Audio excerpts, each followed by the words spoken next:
Okay, hi Rohit. Welcome to Quant's Toppers Meet. How are you feeling today? I'm actually very happy for this result, and whatever I expected from this entire journey that I had been, I was in for the past 2-3 years, and the result I got, it is much more comparable to what I expected. So That's great, yeah, wonderful to hear. Tell us a bit more about yourself, Rohit. What's been your journey like? A little bit more personally about yourself. What's your score been? this is my third attempt of CAT, and currently my score is 99.18 percentile. And my journey started from 2023 when I first gave the CAT exam. I just graduated out of college, and I thought maybe okay, I am from engineering background, so at least Quant should be fine for me. But that CAT I did not give it well, and I got some 29 percentile, I think. Wait, 29 percentile? Yes, I don't remember the score also exactly because I haven't seen that. I just saw the 29.3 or 4 or something like that, and I just closed that PDF. I thought, okay, this is not of any use for me now. Yeah, so that's how it started, and yeah, so when I got the 29 percentile, I thought, okay, maybe it's quite hard to get to that 99. So that 99 is a magic figure for all of us, right? Right. Irrespective of whether we get a B school or not, that 99 is a mark that we all achieve, we dream to achieve of. So that is how I started. Okay, should I prepare or not? And the second year, on 2024, I have taken CAT, and that time it was 88 percentile. Then I thought, okay, that time I didn't prepare much, but I just prepared few basics, and I given few mocks, that also not very regularly.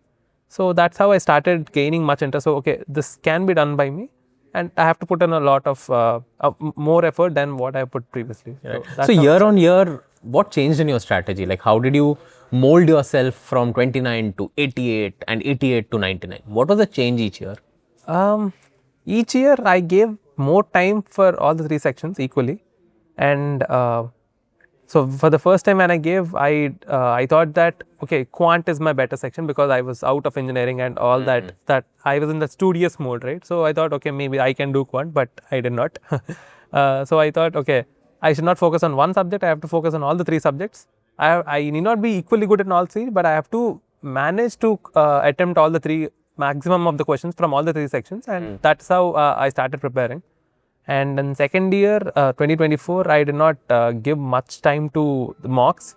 So that's how I messed up that CAT. So then I understood, okay, preparing VARC, LRDA, Quant, this any person can do. Any person sitting for 1 year can do.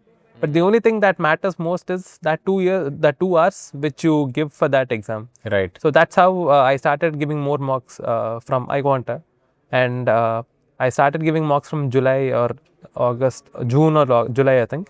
And this time I gave it more regularly, not like last time. So monthly two mocks minimum, or sometimes it will be 4 also, weekly ones like that. And that's how I started. Previous year papers, previous year I used to see 2023 paper, 2024 paper, like that. And since 2024 was easy, that made me more demotivated that I could have done the same thing last year only. Yeah, that's how it started. So what was the magic formula for this year? Magic formula. There is not magic, but I would say that giving mock is itself a magic for CAT, because so that's what I was saying, right? There are so many methods to prepare LRDA, VA. You can read so many newspapers every day, morning 8 to 10, like that, keeping some time, giving 2 or 3 sets. That will increase your speed, or that will make you more practice more. But the thing is that matters most is that 2 hours of exam that you're gonna give at the end. Right. So the magic that I did this year, or that I pursued this year, is giving more mocks. That's Got it. And in this entire journey, did you have mentorship? Did you have any sort of guiding figures who helped you? Because for a student, right? Yeah.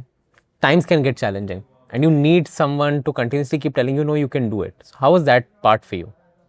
No, so my family was there. My mom used to be my support system. So she motivated me to study this. And sometimes when I was not feeling much about studying, then she was like, okay, then leave it. It is not compulsory that you have to give CAT every year or you have to get a percentile. So it's fine. If you don't get it, don't get it. That's it. It doesn't matter once you don't get it. So it's fine. So that is how I thought, okay, it is not a compulsory exam that I'm going to give, but if I'm giving it, I have to give my 100% for that. That's it. If I'm gonna get the result or not, that is the secondary thing. Right. But to give that exam, I have to be in a preparation mode. So that's how it motivated me. And even the problem solving also motivated me. In fact, there was not such an external guidance for that, but solving quant questions, solving LRDA questions, it made me feel like more alive from the job that I was currently doing. Right. So once you get into a job, it is more like a repetitive work. So I have broken that pattern and I got into preparation. So that's In your how- journey while preparing as well, right? Yeah. If you had doubts, if you had challenges, how would you solve them? Yeah, sometimes I used to sit for some time and crack it, or I used to have this application classes and the live lectures that With happened iQuanta. at iQuanta, yeah. So there used to be a Facebook group where we'll be getting all the questions at night 10 to 12 at that time. So that helped most of my preparation time for VARC, LRD equally. So if I had any doubt, I used to put in that group, and some or the other will be giving a response by end of the next day or something. So that's how it continued. Sometimes I thought, okay, once I put that doubt in that group, I used to sit for 1 or 2 hours and I used to crack that logic for that particular set, mostly for LRDA, because quant is fine because it is a 3-line question and we have to sit carefully and read it. VARC, I don't know, all the 4 options seem fine, so there is not a right or wrong logic. It has to be that experience that you'll be getting. LRDA is something that you have to go and read. And crack. Yeah, crack, yeah.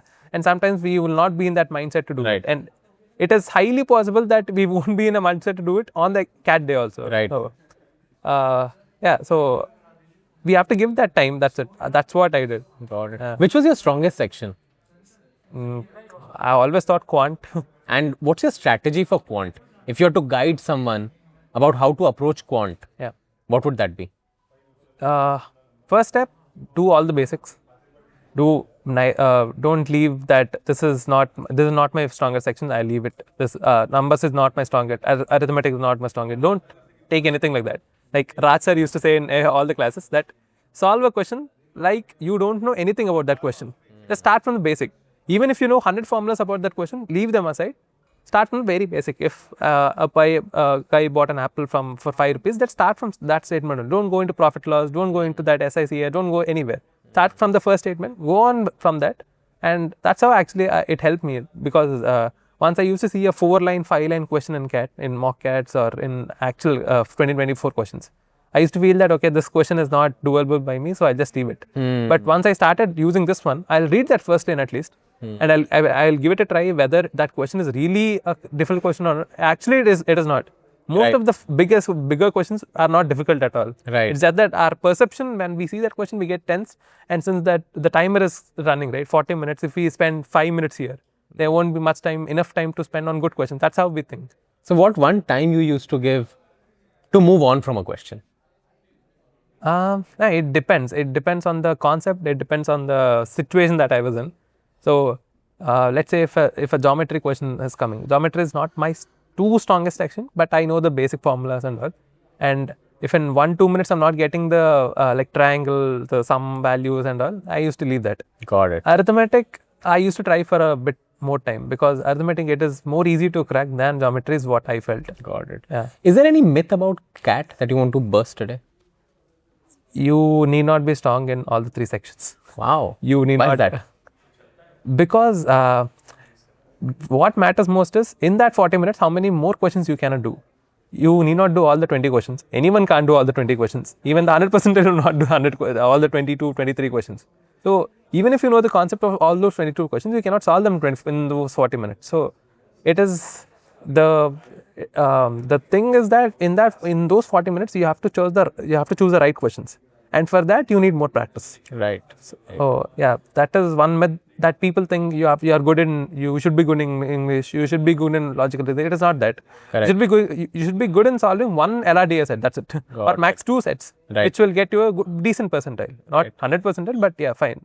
Decent 99, 98 percentile at least. That will also suffice. Right. Even not, if you are not good in LRDA, you will be good in quant. If not, in VRC. So focus on your strongest section.